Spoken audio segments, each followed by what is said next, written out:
Why is Stephen A. Smith so obsessed with Kyrie Irving? Leave this man alone. He is not being selfish.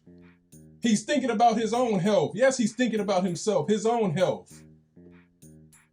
But this dude just keep pushing a narrative that Kyrie's being selfish and he left James Harden and KD mainly out to dry. And what I want to do today, first of all, welcome to the Reed Report. I just saw the clip because it was trending on Twitter about what Stephen A. Smith had to say about Kyrie Irving. He just can't not talk about Kyrie Irving. He calls Kyrie box office because he know if he's talking about Kyrie and he feels strongly about something that people are against, which is Kyrie, he's going to get ratings if he bashes Kyrie Irving. If he says something about Kyrie Irving. The situation going on in the season is not Kyrie Irving's fault. The man was told something and they lied to him, the NBA, and told him no. As a matter of fact, you are going to have to take it. That's not Kyrie's fault. He's thinking about his own health. Enter for a chance to win. Flo will be raffling off some cool merchandise for you. To enter, you just have to cash out $1 to Raffle Zone. Be sure to attach your email with the initials TRR. The winner will be announced Thursday, November 25th after the Raiders-Cowboys game. Subscribe to the Reed Report and don't miss out on the chance to be the blessful winner. And also, give Raffle Zone and Flo a follow on Instagram.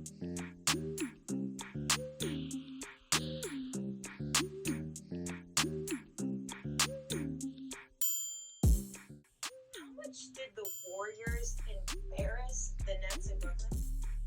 They embarrassed the Nets. They embarrassed the borough of Brooklyn. Swagoo, Molly, just step aside for a second because I got some stuff on my mind and I just really need to say this. Talks like he's really about to do something. For some reason, this seems to bother him so much.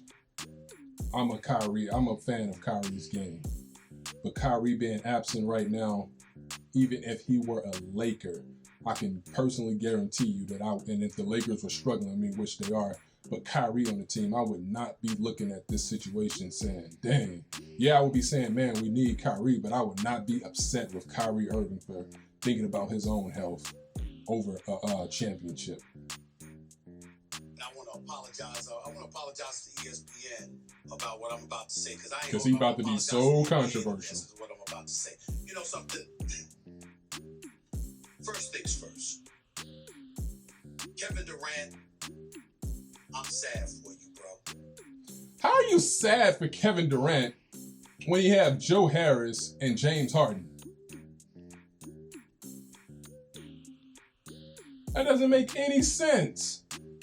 He has James Harden.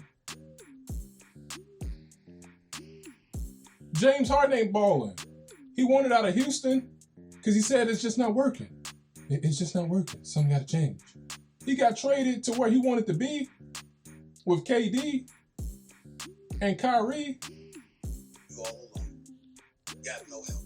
And more importantly than anything else, you made the wrong decision by going to Brooklyn. No, he didn't. And I'm not talking about this as a Knicks fan. I'm talking about this as New York, because I'm Knicks first, Swagoo, but New York always. Knicks first, New York always. I'm always root for New York, and I'll always root for Brooklyn, with the exception of when they go against the Knicks. Kevin Durant made the wrong decision by going to the New York Knicks, and he's going to rue the day that he did that.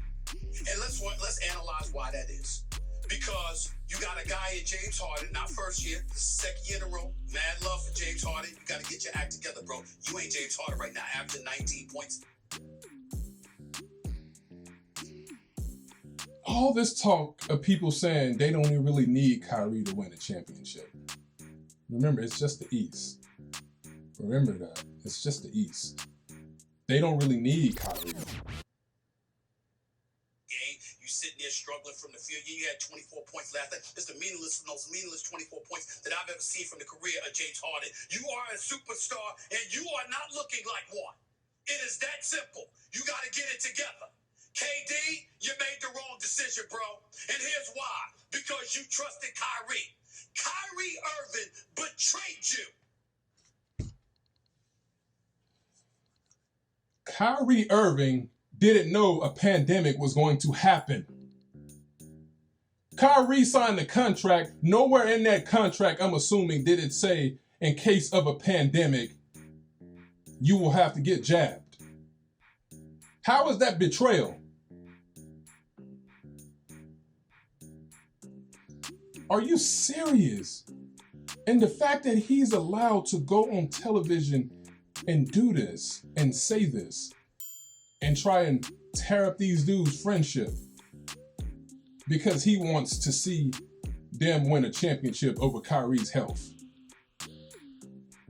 So Kyrie betrayed KD because Kyrie is concerned about his own safety.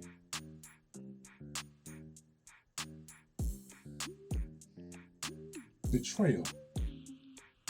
Flat out betrayed you, left you hanging.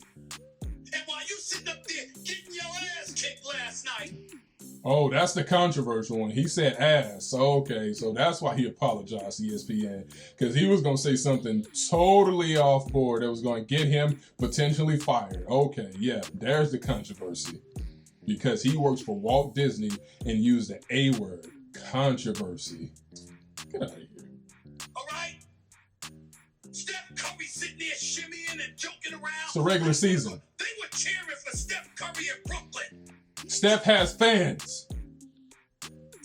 They were chanting MVP in the Barclays Center, and it wasn't for the dude averaging 28.9 points a game for the Brooklyn Nets. It was for Steph Curry. And then you juxtapose Steph Curry compared to Kyrie Irving, and what do you have? You got Kyrie Irving, who is a showstopper. Kyrie Irving, who is a superstar talent. He is box office and can't be trusted. I actually hope Kyrie Irving gets cut. I bet you do. This is a disgrace. To sit up there and watch this team last night look like straight garbage. You know what? I'll let y'all hear the rest of that on y'all own. I'm just going to go into it because I saw it all. First of all, we're only like 12 games into the season. Kevin Durant and the Brooklyn Nets will be fine. Just like I believe the Lakers will be fine.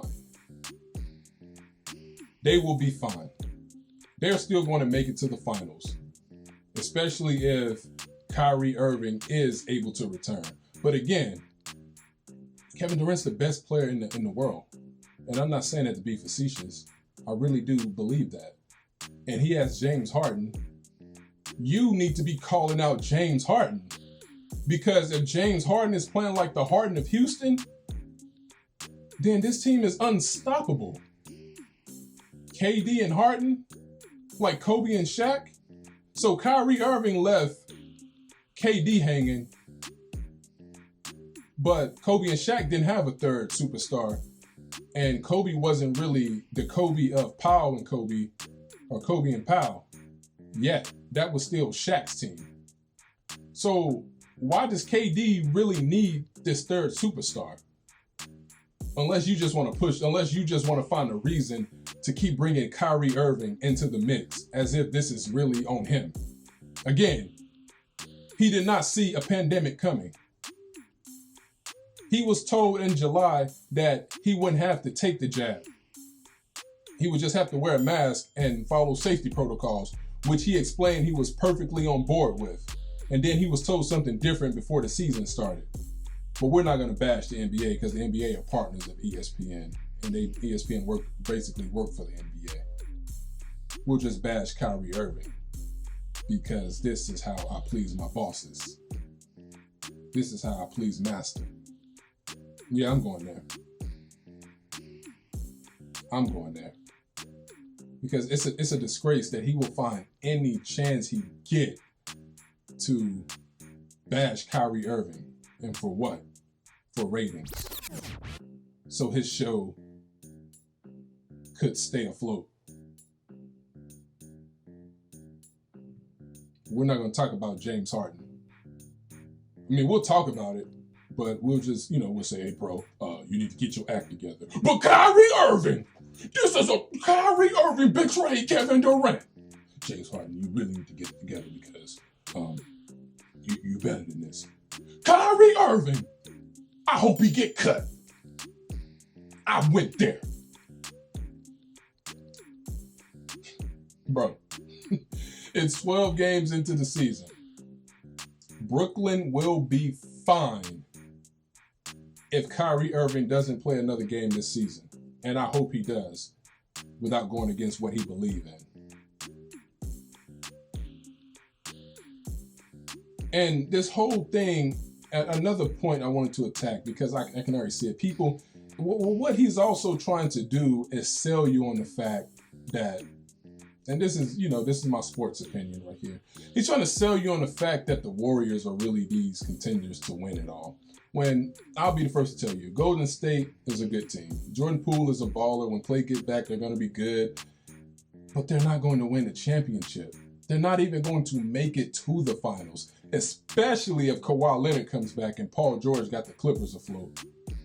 The Warriors are second round, Game 7 loss at best to the Clippers or whoever they draw.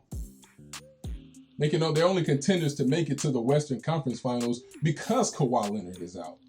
If Kawhi gets back and he's not rusty and he's good to go, it's going to be Lakers and Clippers in the West Finals.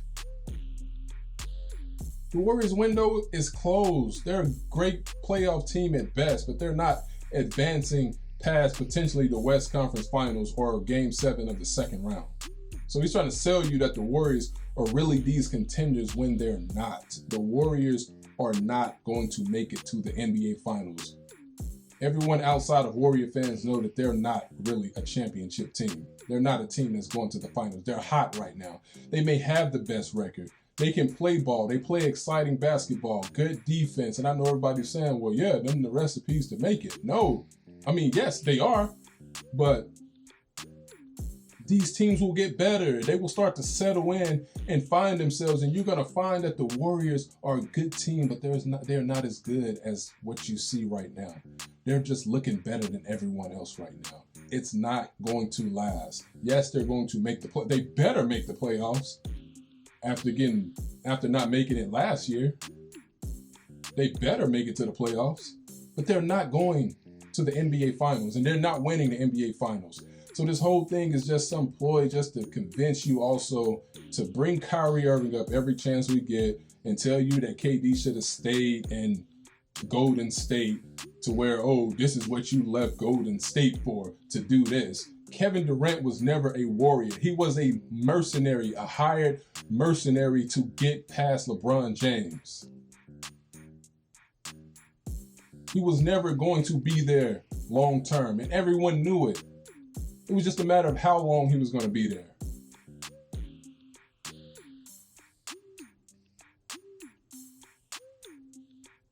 But Kyrie Irving, when they got James Harden on the team, who can almost average a triple-double, who's a former MVP, Kyrie's never won an MVP. What you need him for?